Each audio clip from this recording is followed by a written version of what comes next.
जय हिंद। मैं अर्जुन आपका स्वागत करता हूं अपने इस यूट्यूब चैनल एजुकेशन प्लेनेट में। जैसा कि आप देख रहे हैं प्राचीन इतिहास विगत परीक्षाओं में पूछे गए प्रश्न। जी हाँ, टॉप 50 प्रश्न लाया हूं जो कि यूपी पीसीएस एग्जाम कंडक्ट करवाया है। तो जी हाँ, चलिए शुरू करते हैं। क्या है यह मोस्ट इंपोर्टेंट रहने वाला है आपके आने वाले एग्जाम के लिए। ठीक, तो देखते हैं पहला क्वेश्चन क्या है। दिया है बिंद क्षेत्र। ठीक है, इसको पेन कलर दूसरा ले लें। विंध्य क्षेत्र के पाषाण युगीन लोगों ने नूतन भूतल काल के अंत में प्रवचन किया। कहां पर? गंगा घाटी में। कहां किया था? गंगा घाटी में। दूसरा प्रश्न है प्राचीन काल में आर्यों के जीविकोपार्जन का मुख्य साधन क्या था? प्राचीन काल में आर्यों के जीविकों का मुख्य क्या था? शिकार यानी आखेट। ठीक, ये भी देखो यूपी पीसीएस 3 जीएस 1993 में पूछा गया है। जितने भी क्वेश्चन लिए गए हैं इस एग्जाम में पूछे गए हैं उसके नीचे लिखा गया है। ठीक, तीसरा प्रश्न देखिए, उस स्थल जहां से प्राचीनतम अस्थायी जीवन के प्रमाण मिले हैं। प्राचीनतम अस्थायी जीवन की बात कर रहा है, कहां पर? मेहरगढ़। कहां पर मिला है? मेहरगढ़ में। ठीक, आगे देखिए प्रश्न संख्या 4, गंगा घाटी में धान की खेती का प्राचीनतम प्रमाण। गंगा घाटी में धान की खेती का प्राचीनतम प्रमाण कहां मिला है? लहुरा देव। कहां मिला है? लहुरा देव। ये सब वन लीनियर टाइप दिख रहे हैं, लेकिन जब ये फैक्ट एग्जाम पूछे जाते तो वहां पर कंफ्यूजन रहता है, इसलिए आप इसको ध्यानपूर्वक देखिए, आपको तैयार हो जाएगा। ठीक, चलिए आगे प्रश्न पे चलते हैं। देखिए पांचवा प्रश्न क्या बोल रहा है? मध्य पाषाणी स्थल से पशुपालन के साक्ष्य उपलब्ध हुए। देखो, मध्य पाषाण स्थल पशुपालन के साक्ष्य कहां से प्राप्त हुए? बागौर से। कहां से प्राप्त हुए? बागौर। ये बीईओ एग्जाम 2006 में पूछा गया, जो कि वैकेंसी आने वाली है, जो केवल बीएड वाले भर पाएंगे। ठीक ना, ये ध्यान दीजिएगा। चलिए प्रश्न संख्या 6 क्या है? मध्य पाषाण काल में पशुपालन के प्रमाण मिलते हैं। कहां से मिलते हैं? लेखनिया में। कहां से मिलते हैं? लेखनिया। ठीक, चलिए प्रश्न संख्या 7 क्या है? मध्य पाषाणी प्रसंग में पशुपालन के प्रमाण जहां मिले वह स्थान क्या है? आदमगढ़। ठीक ना, प्रसंग में पशुपालन कहां मिलेंगे? मध्य पाषाण में, आदमगढ़। ठीक, चलिए प्रश्न संख्या 8 की तरफ चलते हैं। प्रश्न संख्या 8 क्या बोल रहा है? उत्खनित प्रमाणों के अनुसार पशुपालन प्रारंभ हुआ। जैसे खनन के द्वारा कैसे हम पता करेंगे कब से प्रारंभ हुआ? प्रारंभ हुआ था मध्य पाषाण काल से। ठीक, पशुपालन प्रारंभ हुआ उत्खनन के अनुसार। ओके, चलिए प्रश्न संख्या 9, मृत्यु रहित नवपाषाण कालिक स्तर प्रकाश में आया। कब आया? कहां से? गुप्तकाल से। कहां से आया था? गुप्तकाल से। यह भी देखो एग्जाम, कौन से एग्जाम? बीईओ एग्जाम 2006 में, जो अभी मैंने बताया केवल बीएड वाले भर पाएंगे। ये एग्जाम ये वैकेंसी आने वाली है। ठीक, चलिए चलते हैं प्रश्न संख्या 10 की तरफ। देखिए प्रश्न संख्या 10 क्या है? खाद्यान्नों की कृषि सर्वप्रथम प्रारंभ हुई। ठीक ना, खाद्यान्न यानी गेहूं चावल ये सब चीजों का कृषि कब से प्रारंभ हुई? नवपाषाण काल से। देखिए UP PCS mains GS first 2005। ठीक, पहले मेंस भी क्या होता था? बहुविकल्पी होता था यूपी पीसीएस में। ओके, चलिए प्रश्न संख्या 11, नवपाषाण कालीन गर्त निवासों के अवशेष मिले। गर्त निवास के अवशेष कहाँ मिले? बुर्जहोम में मिले और गुप्तकाल में मिले। कहाँ मिले? बुर्जहोम, गुप्तकाल, दोनों जगह मिले हैं। ठीक, गर्त निवास। ओके, प्रश्न संख्या 12, राख का टीला नवपाषाणिक स्थल से संबंधित है। राख का टीला मतलब किससे संबंधित है? संगन कल्लू। ये देखो नए नए नाम आपको देखने को मिल रहे हैं, आप बुक में पढ़ेंगे जल्दी दिखेगा नहीं, या आप उसको इग्नोर करके चले जाते हैं। जबकि देखिए ये UP PCS GS first paper 2009 में पूछा गया है। ओके, तो राख का टीला नवपाषाणिक स्थल से संबंधित है, संगन कल्लू। ठीक, चलिए आगे प्रश्न संख्या 13 है, भारतीय उपमहाद्वीप में धान की खेती के प्राचीनतम साक्ष्य। धान की खेती के प्राचीनतम साक्ष्य, वो भी भारतीय उपमहाद्वीप के बारे में बात किया है, तो विंध्य क्षेत्र। कहां पर मिलता है? विंध्य क्षेत्र में मिलता है। यह भी देखो यूपी यूडीए एलजी स्पेशल 2006 में पूछा गया। ओके, चलिए प्रश्न संख्या 14 की तरफ चलते हैं। प्रश्न संख्या 14 है, मानव द्वारा सर्वप्रथम प्रयुक्त अनाज यानी मनुष्य ने सर्वप्रथम अनाज, कौन से अनाज को प्रयोग में लाया था? जौ। ये भी मोस्ट इंपॉर्टेंट है, अक्सर कंफ्यूज करता रहता है। जस्ट अभी जो 70वीं बीपीएससी का एग्जाम हुआ था उसमें यह प्रश्न पूछा गया था, ठीक ना। चलिए चलते हैं प्रश्न संख्या 15 की तरफ। देखिए प्रश्न संख्या 15 क्या बोला है? वस्त्रों के लिए कपास की खेती का आरंभ सबसे पहले किया गया था। मतलब वस्त्र बनाने के लिए कपास की खेती सबसे पहले कहाँ किया गया था? भारत में किया गया था, ठीक ना। ये आपके कक्षा 8 के एनसीईआरटी में भी मिलेगा, ठीक ना। कपास और जूट, ठीक, कपास और जूट, रेशम, ये चैप्टर मोस्ट इंपॉर्टेंट हो जाते हैं यूपी पीसीएस और यूपीएससी के लिए। ओके, चलिए प्रश्न संख्या 16, बृहद पाषाण स्मारकों की पहचान की गई। बृहद पाषाण स्मारक कहाँ पाया गया? मृतकों को दफनाने के स्थानों के रूप में। इन सबको उपयोग कहाँ पर किया गया? मृतकों को दफनाने के स्थान पर, ठीक। चलिए प्रश्न संख्या 17, एक ही कब्र में 3 मानव कंकाल कहाँ मिले? दमदमा। कहाँ पर मिले? दमदमा। यानी एक ही कब्र में, जैसे एक मानव अस्थि दफनाई गई, फिर उसके ऊपर, फिर उसके ऊपर, यानी एक कब्र में तीन वो क्या चीज है?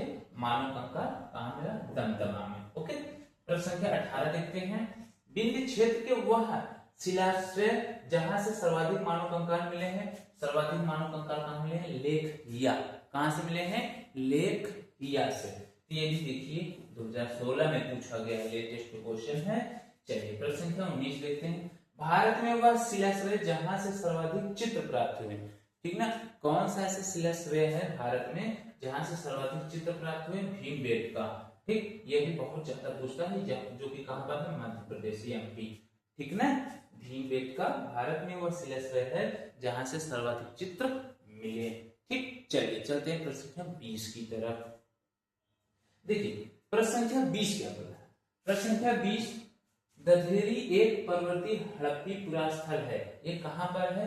पंजाब में। दधेरी कहां पर है? पंजाब में है। ये भी देखो मेंस 2014 पूछा गया है। अगला 21वां प्रश्न है, ताम्र पाषाणिक स्थल नौदा टोली अवस्थित है। यानी नौदा टोली कहां पर स्थित है? मध्य प्रदेश में, एमपी, ठीक ना। अभी जो पीछे पड़े भीमबेटका, ठीक ना, भीमबेटका, ये अक्सर पूछे जाते हैं घुमा फिरा के प्रश्न। और ये स्टेट पीसीएस में अक्सर घुमा के पूछता है। यूपीएससी में फैक्ट कम ही पूछता है, मान लो 2-4 फैक्ट आते हैं क्वेश्चन, लेकिन स्टेट पीसीएस में फैक्ट पूछते हैं। ओके, प्रश्न संख्या 22, गैरिक मृदान पात्र ओसीपी का नामकरण कहाँ हुआ था? हस्तिनापुर में। कहां पर हुआ था? हस्तिनापुर में। क्या ओसीपी का नामकरण कहाँ हुआ था? हस्तिनापुर में हुआ था। यह भी देखो 2006 में पूछा गया है। जिस एग्जाम में जो प्रश्न पूछेगा उसके नीचे इंक्लूड किया गया, आप उसको आसानी से देख सकते हैं, जिससे आपको यह पता चल जाए, आइडिया चल जाए कि यह भी प्रश्न इंपॉर्टेंट है, यह भी प्रश्न एग्जाम में पूछे जा सकते हैं, इसको इग्नोर नहीं करना है। ओके, चलिए प्रश्न संख्या 23 है, भारत का वह स्थल जहां खुदाई से लौह धातु के प्रचलन के प्राचीनतम प्रमाण मिले? अतरंजी खेड़ा। कहां से? अतरंजी खेड़ा, वह स्थान जहां से खुदाई से लौह धातु के प्राचीनतम प्रमाण मिले। लौह धातु का प्राचीनतम प्रमाण कहाँ मिले? परिमाण, ठीक ना। तो कहाँ मिले? अतरंजी खेड़ा। कहां से? अतरंजी खेड़ा। चलिए प्रश्न संख्या 24 की तरफ, ताम्रासु काल में महाराष्ट्र के लोग मृतकों के शरीर को फर्श के नीचे रखकर दफनाते थे। ये कहां से है? उत्तर से दक्षिण की ओर, मतलब किधर से मुड़ी करके किधर दफनाते थे, ये बोला है उत्तर से दक्षिण की ओर। ओके, चलिए चलते हैं प्रश्न संख्या 25 की तरफ। तो देखिए प्रश्न संख्या 25 क्या बोल रहा है? कोपेनहेगन संग्रहालय की सामग्री से पाषाण, कांस्य और लौह युग का त्रियुगी विभाजन किया गया था। त्रियुगी विभाजन किसने किया था? थॉमस ने किया था। किसने? थॉमस ने कोपेनहेगन संग्रहालय की सामग्री जो पाषाण काल में थी उसको लौह युग का त्रियुगी विभाजन किसने किया था? थॉमस ने किया था। ओके, प्रश्न संख्या 26 की तरफ चलते हैं। प्रश्न संख्या 26 है आपका, भारत में प्रथम पूरा पाषाणिक उपकरण की खोज करने वाले रॉबर्ट ब्रूसफुट थे। क्या थे? एक भूगर्भ वैज्ञानिक थे, ठीक ना। रॉबर्ट ब्रूसफुट क्या थे? एक भूगर्भ वैज्ञानिक थे। और यदि प्रश्न का एक्सप्लेनेशन और मतलब इसी प्रश्न में और चीजें अगर बताना आपको ऐसा लगे कि हाँ और भी इसमें कुछ एक्स्ट्रा पॉइंट इंक्लूड किया जाए तो कमेंट सेक्शन में बताइएगा। अगले क्लास में मैं जब ये सब सवाल लाऊंगा तो उसमें एक्स्ट्रा पॉइंट भी इंक्लूड करते चलूंगा। ओके, फिलहाल मैं अभी ये दिखा रहा हूँ कि ये सब प्रश्न देखो एग्जाम में पूछे गए हैं और आने वाले एग्जाम में पूछे जा सकते हैं। ओके, चलिए प्रश्न संख्या 27, ताम्र पाषाणी स्थल नवदा टोली का उत्खनन किया था। नवदा टोली का उत्खनन किसने किया था? एच.डी. संकलिया। ठीक ना, जैसे आप लोग पढ़े होंगे सिंधु सभ्यता, ठीक, सिंधु सभ्यता की खोज, सिंधु सभ्यता की खोज किसने किया था? किसने किया था? तो दयाराम साहनी। किसने किया था? दयाराम साहनी। और कब किए थे?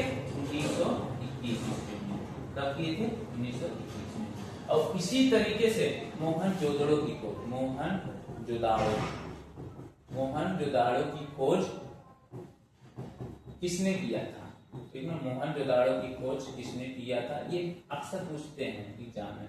किया था राखल दास बनर्जी। किसने किया था? राखल दास बनर्जी। ठीक ना, और कब किए थे? 1922 ईस्वी में। ठीक ना, और इसको मोहनजोदड़ो को मृतकों का टीला भी बोला जाता है। मृतकों का टीला, मृतकों का टीला। ठीक ना, समझ गए? और ये सिंधु सभ्यता को हड़प्पा सभ्यता के नाम से भी जानते हैं। हड़प्पा सभ्यता, ठीक ना, हड़प्पा सभ्यता के नाम से भी जानते हैं। तो अगर यदि आपको ऐसा एक्स्ट्रा पॉइंट चाहिए, ठीक ना, एक्स्ट्रा कुछ इंक्लूड किया जाए तो कमेंट सेक्शन में बताइएगा। एक एक प्रश्न थे उस पर और ढेर सारे पॉइंट बताया जाएगा, जिससे आपको देखने में एक प्रश्न लगेगा, वहां से 5 से 6 प्रश्न तैयार होंगे। ओके, और एक ही क्लास में ढेर सारे प्रश्न तैयार हो जाएंगे, कॉन्सेप्ट भी क्लियर हो जाएगा। ओके, चलिए चलते हैं प्रश्न संख्या 28 की तरफ। प्रश्न संख्या 28 है, भीमबेटका की गुफाएं प्रसिद्ध है। अभी पीछे पढ़े, भीमबेटका की गुफाएं किसके लिए प्रसिद्ध है? शैल चित्र के लिए। अभी जस्ट पीछे पढ़े ना, सबसे ज्यादा, ठीक ना, शैल चित्र कहाँ पाए गए? भीमबेटका गुफा, जो कहाँ पर है? मध्य प्रदेश में, जिसको शॉर्ट में बोलेंगे एमपी। ओके, चलिए प्रश्न संख्या 29, दमदमा नामक पूरा स्थल संबंधित है। किससे संबंधित है? मध्य पाषाण काल से। किससे संबंधित है? मध्य पाषाण काल से। दमदमा नामक पूरा स्थल संबंधित किससे? मध्य पाषाण काल से। ओके, चलिए चलते हैं प्रश्न संख्या 30 की तरफ। प्रश्न संख्या 30 है, अब ये तो 29 वाला पढ़ लिए, दोबारा ये आ गया इसमें टाइटल में। चलिए प्रश्न संख्या 30 पढ़ते हैं। प्रश्न संख्या 30 है, हड़प्पा संस्कृति की उत्तरी सीमा का निर्धारण करता है। कौन करता है? मांडा। मांडा जो है हड़प्पा संस्कृति की उत्तरी सीमा का निर्धारण करता है। कौन? मांडा। ओके, प्रश्न संख्या 31 देखते हैं, सिंधु घाटी सभ्यता का वह स्थान जो अब पाकिस्तान में है। हड़प्पा, ये हड़प्पा जो था ना, पहले जब पाकिस्तान और ये भारत सब एक ही में थे ना, तो उसके बाद विभाजन हो गया, तो जो ये हड़प्पा है, ठीक ना, ये कहां पर चला गया? ये पाकिस्तान का हिस्सा बन गया। ठीक, जबकि पहले क्या था? भारत का ही था, मतलब पूरे संपूर्ण भारत जैसे था। ओके, चलिए तो वही पूछा, सिंधु घाटी सभ्यता का वह स्थान जो अब पाकिस्तान में है, कौन है? हड़प्पा। ओके, और आगे देखते हैं 32, सिंधु सभ्यता के महान स्नानागार प्राप्त कहां से? मोहनजोदड़ो से। ठीक ना, कहां से? मोहनजोदड़ो से। अभी जस्ट पीछे पढ़े मोहनजोदड़ो के बारे में, राखल दास बनर्जी ने खोज किया था 1922 में। मृतकों का टीला बोलते हैं, ये सब चीजें आपने पढ़ा। ओके, चलिए चलते हैं प्रश्न संख्या 33 की तरफ। तो देखो प्रश्न संख्या 33 बोल रहा है, सिंधु घाटी सभ्यता की विकसित अवस्था में वह स्थल जहां से घरों में कुओं के अवशेष, ठीक ना, कुओं के अवशेष कहां मिले? मोहनजोदड़ो। ये जान जाइए, मोहनजोदड़ो, लोथल और ये सब चीजें ना बहुत इंपॉर्टेंट। राखी गढ़ी, यहाँ से प्रश्न घुमा फिरा के नचा के पूछता है, दिमाग को एकदम कंफ्यूज आ जाता है।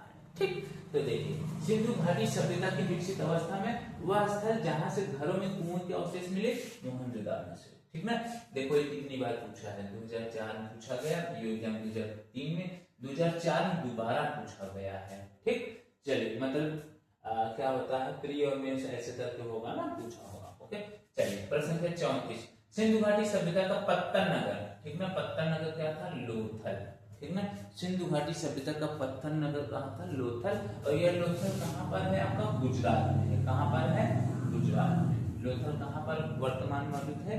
गुजरात में। ओके, तो देखिए मेंस में पूछा गया, प्री में भी पूछा गया है।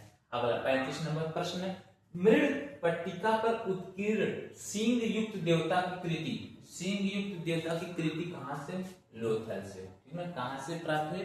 लोथल से। देखो लोअर पीसीएस जो क्या कराता है, यूपी ट्रिपल एससी एग्जाम कराता है, ठीक ना। और ये भी वैकेंसी आने वाली है जो क्या है, इसमें पेट जरूर मांगता है, ओके। और लगभग अगर आपका 55% से अधिक रहेगा तभी आप लोअर पीसीएस में एलिजिबल हो सकते हैं, ऐसी संभावना है, ओके। चलिए प्रश्न संख्या 36, हाथी दांत का पैमाना हड़प्पी संदर्भ में मिला, कहाँ मिला? लोथल। हाथी दांत, देखो सबसे ज्यादा चीजें कहाँ मिली है? लोथल में। तो आप ये पता कर लीजिएगा कौन कौन सी चीजें मिली हैं जिससे आप एग्जाम में कंफ्यूज ना हो। प्रश्न संख्या 37, हड़प्पा का उत्खनन करने वाला प्रथम पुरातत्व महाविद्या कौन था? Sir John Marshall. देखो खोजकर्ता कौन? दयाराम साहनी। सिंधु घाटी सभ्यता की खोज किसको कहा जाता है? दयाराम साहनी। लेकिन हड़प्पा का उत्खनन करने वाला प्रथम पुरातत्व की बात करेगा सर जॉन मार्शल, ठीक ना। चलिए चलते हैं प्रश्न संख्या 38 की तरफ, ठीक। तो देखिए प्रश्न संख्या 38 है, सिंधु सभ्यता शब्द का प्रयोग सर्वप्रथम किसने किया था? सिंधु सभ्यता का प्रयोग सर्वप्रथम सर जॉन मार्शल ने किया था। किसने? सर जॉन मार्शल, ठीक। आगे प्रश्न संख्या 39, सिंधु घाटी की सभ्यता का प्रकाश कौन डाला? ठीक, पुरातत्व संबंधित खुदाई, एक जो सिंधु सभ्यता था ना उस पर प्रकाश क्या डाल रहा है? खुदाई जो हुई थी वही सिंधु सभ्यता पर प्रकाश डाली है, ओके। चलिए प्रश्न संख्या 40 क्या है? सिंधु सभ्यता से संबंधित केंद्र जो उत्तर प्रदेश में स्थित है, उत्तर प्रदेश में आलमगीरपुर एवं हुलास, ठीक ना। वर्तमान में जो सिंधु सभ्यता से संबंधित जो केंद्र है उत्तर प्रदेश में कौन स्थित है? आलमगीरपुर एवं हुलास। ये देखो ये यूपी पीसीएस, ठीक ना, यूपी पीसीएस एक पी और है, मैं इसको बना दे रहा हूं, ठीक। यूपी पीसीएस के लिए एग्जाम, जो यूपी पीसीएस एग्जाम होगा उसके लिए इंपॉर्टेंट होगा, क्योंकि यूपी पीसीएस में यूपी जीके स्पेशल पूछेगा कि ये यूपी जीके में आ जाएगा, ओके। चलिए चलते हैं प्रश्न संख्या 41 की तरफ। हड़प्पा सभ्यता स्थल लोथल स्थित है, अभी जस्ट मैंने पीछे ही बता दिया कहां पर स्थित है? गुजरात में। हड़प्पा सभ्यता स्थल लोथल कहां स्थित है? गुजरात में स्थित है, ओके। चलिए चलते हैं प्रश्न संख्या 42 की तरफ। प्रश्न संख्या 42 है, हड़प्पन संस्कृति के संदर्भ में शैलकृत स्थापत्य के प्रमाण कहां मिले हैं? धौलावीरा। देखो एक और नाम आ गए, ठीक ना। अभी तक क्या पढ़ते थे? मोहनजोदड़ो, कालीबंगन, लोथल, ये सब चीजें। अब मिल गया धौलावीरा, ये भी 2006 में पूछे गए प्रश्न है यूपी पीसीएस के द्वारा, ओके। तो हड़प्पा से संस्कृति के संदर्भ में शैलकृत स्थापत्य के प्रमाण कहां मिले हैं? धौलावीरा में मिला है। चलिए चलते हैं प्रश्न संख्या 43 की तरफ। प्रश्न संख्या 43 क्या है आपका? एक जुते हुए खेत को खोज कहां पर हुई थी? कालीबंगा में। कहां पर? जुते हुए खेत की खोज की गई थी, कहां पर की गई थी? कालीबंगन में किया गया था, ठीक ना। अगला है प्रश्न संख्या 44, भारत का सबसे बड़ा हड़प्पन पूरा स्थल, सबसे बड़ा हड़प्पन पूरा स्थल है राखी गढ़ी। क्या है? राखी गढ़ी, ठीक। अगला है 45 नंबर, अधिसंख्य हड़प्पा स्थल स्थित है, मतलब सबसे ज्यादा अधिसंख्य मतलब क्या? अधिक से अधिक संख्या में, ठीक। हड़प्पा स्थल कहाँ स्थित है? सिंधु घाटी में, इसीलिए हड़प्पा सभ्यता को सिंधु घाटी सभ्यता के नाम से भी जाना जाता है, ओके। चलिए प्रश्न संख्या 46, मूर्ति पूजा का आरंभ माना जाता है पूर्व आर्य। आर्य लोग जो थे वही मूर्ति पूजा करते थे, ठीक ना, जिसे पशुपति बोलते थे, ठीक। तो मूर्ति पूजा का आरंभ कहां से माना जाता है? पूर्व आर्य, पहले के जो आर्य लोग थे वही लोग मूर्ति पूजा करते थे। चलिए प्रश्न संख्या 47, हड़प्पा संस्कृति की जानकारी का प्रमुख स्रोत, हड़प्पा संस्कृति की जानकारी का प्रमुख स्रोत क्या था आपका? पुरातात्विक खुदाई। मतलब हड़प्पा संस्कृति की जानकारी का पुरातात्विक स्रोत कहां से, कैसे पता चले? खुदाई हुई थी वहीं से, तो ये बोल रहा है पुरातात्विक खुदाई, ठीक। चलिए आगे चलते हैं।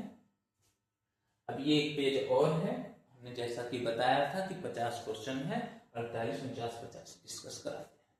48 नंबर प्रश्न है, अवेस्ता और ऋग्वेद में समानता है। अवेस्ता क्षेत्र से संबंधित, मतलब अवेस्ता और ऋग्वेद में समानता है। अवेस्ता किस क्षेत्र से संबंधित है? ईरान से, ठीक ना।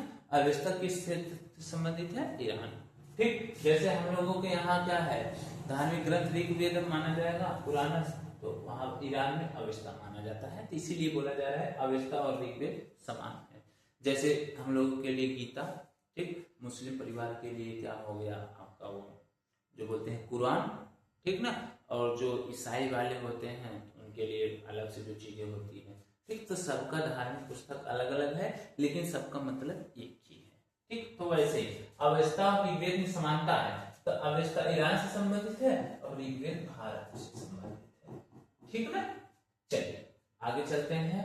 ये भी देखो लोअर पीसीएस में ही पूछा गया है।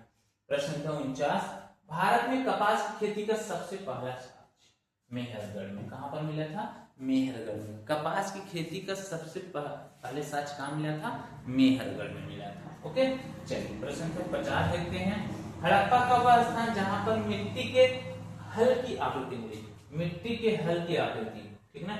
जैसे कि हम लोग के दादा वादा क्या लकड़ी के और इन सब चीजों का बनाते थे, और शायद हम लोग भी यही देखे हैं, ठीक। आप देखे हो या नहीं, आप भी देखे होंगे, क्योंकि हम जैसे मान लीजिए जितने एज के हैं, तो आप भी क्या है 1-2 साल बड़े या छोटे ही होंगे, भाई बहन जैसे भी हैं, तो देखे होंगे लकड़ी के वो जो हल होता था। ओके, हड़प्पा का वह स्थान जहां पर मिट्टी के हल की आकृति मिली है, बनवाली, कहां पर मिली है, बनवाली में, ठीक ना। ये मोस्ट इंपॉर्टेंट 50 क्वेश्चन थे, और अभी कम से कम 250 से 300 प्रश्न हैं जो विगत वर्षों में पूछे गए हैं, प्राचीन इतिहास से केवल, ध्यान दीजिएगा। और ये क्या है, यही प्रश्न घुमा फिरा के पूछेंगे। कैसे, जैसे मान लीजिए आप यूपीपीसीएस की एग्जाम देने गए, ठीक ना, इसमें मान लीजिए प्राचीन इतिहास से 10 क्वेश्चन पूछे, तो ये जो मैं 300 प्रश्न कराऊंगा ना, इसी में घुमा फिरा के पूछेंगे, ठीक। इसलिए मोस्ट इंपॉर्टेंट हो सकता है आपके एग्जाम के लिए, ठीक। तो चलिए मिलते हैं अगले क्लास में, तब तक के लिए जय हिंद।